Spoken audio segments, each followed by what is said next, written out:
Makasika an'izay ihany nitondran'ny tale général ny fanazavana ny makasika ny Toliary Santsa ary nambarany moa fa azo fehezina tsara ny vokatry ny fitrandrahana izay tanterahany ity orinasa goavana ity raha antsika ary ny fanehoan-keviny.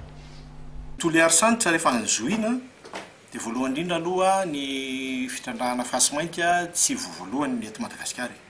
Efa hitantsika misy ny any amin'ny QMM. Izany hoe raha ny fahalalana zany dia misy. Tsy ny ara-tsiantifika ihany na ny ara-teknika fa na ny hoe inona koa no mety ho fiantraikan'ireny eo amin'ny ara-tsosialy.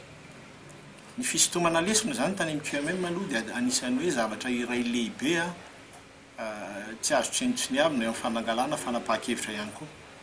Satria ny ataoko hoe karazana fenitra anankiray efa misy eto amin'ny firenena ahafahana misintona lesona. Dia niankina tamin'izay sy niankina tamin'ny fanadihadiana nataon'ny ara-teknika sy niankina tamin'ny fanapahan-kevitra ny vahoaka zany no nandraisana fanapahan-kevitra. Lazaiko eto ihany fa ny fakana ny hevitry ny olona tao anatin'ilay fanadihadiana dia nataona commission indépendante, les commissions d'enquête et d'audience publique. Izay misy ireo enquêteur dia misy ihany koa ireo mpanadiady. Ny manana ny tatitra nataony izy ireo fahitany azy zany. Ary ny comité technique d'évaluation izay manao ny fanadihadiana ara-teknika koa dia manana ny tatitra nataony. Ireo tatitra roa ireo zany dia tsy azo ovaina ireo. Tsy misy hoe ny tale général ny foibe-pirenena momba ny tontolo iainana na ny ministre ny tontolo iainana dia anovan'ireo.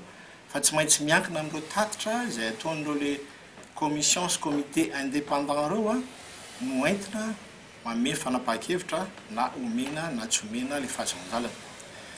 Ny fanomezana fahazon-dalana koa mazava ho azy tsy maintsy arahana bokana andraikitra.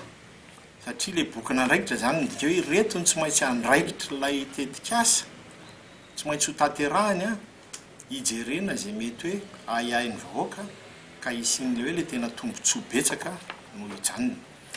Izay zavatra izay zany amin'izao fotoana izao rehefa vita izay fanadihadiana rehetrarehetra izay dia nahita raha ny zavatra efa fahalalana misy arak'ilay voalazako teo fa ny ho fiantraikan'ny le tetikasa eo amin'ny tontolo iaina sy ara-tsosialy dia azo fehezina tsara raha ny mety ho zavatra ratsy ary azo atao tsara mahitsy ny mampitombo ny mety ho vokatsoa azo avy amin'izany. Eo amin'ny fangatahana n'ilay atao hoe responsabilité sociétale n'ilay tetikasa zany. Ary izay anisan'ny zavatra iray lehibe zany. Dia ao anatin'izay zavatra izay no fijeriko azy dia hoe tokony efa hiomana zany tsika eo amin'ny hoe raha hiditra amin'ny fitrandrahana azy ireo ilay voalazako teo moa mbola tsy amin'izao fotoana izao satria mbola eo am-pikarakarana izy zany amin'izay entimahana rehetrarehetra amin'ny idirany amin'izay fitrandrahana izay amin'izao zany dia efa tokony miomana hoe inona ny zavatra tokony mipetraka. Hitondra famoronana asa ho an'ny eny amin'ny faritra ve io? Ampy ve ny tanora manana ny fahaizana hiditra ao dia efa tokony ho jerena dian'izao. Manahoana ny foto-drafitrasa ao apetraka io? Ilay foto-drafitrasa ve mety ho ilaina eo amin'ny fampandrosoana hafa ihany koa? Manahoana no fitantanana izay mety ho fiantraikan'io raha ny ataoko hoe fidiram-bola fotsiny raha amin'ny resaka hetra sy ny isan-karazany?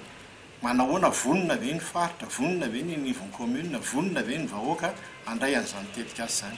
Ka amin'ny fijeriko an'ilay izy dia amin'ny tianiko an'ilay izy dia zao hoe nandray ny fanapahan-kevitra ny taty amin'ny administration miainga avy amin'ireo fanadihadiana anankiroa voalazako teo aloha ireo ary ny tena zava-dehibe ao anatiny dia itsika tokony hoe afaka hiomana mba hoe tsy ho mpanara-dren'ny ranontsika ao anatin'ilay izy fa tena anisan'ny hoe tompona andraikitra ny rehetrarehetra izay ilay ataoko hoe acteur daholo ny rehetrarehetra ao anatin'ilay izy mba hisiny ny tena tombotsoa ho an'ilay tetikasa zany eo amin'ny fampandrosoana ny faritra, eo amin'ny fampandrosoana ny commune, fampandrosoana les localités ary indrindra amin'ny fampandrosoana ny firenena zany na amin'ny ara-toe-karena zany na amin'ny ara-tsosialy.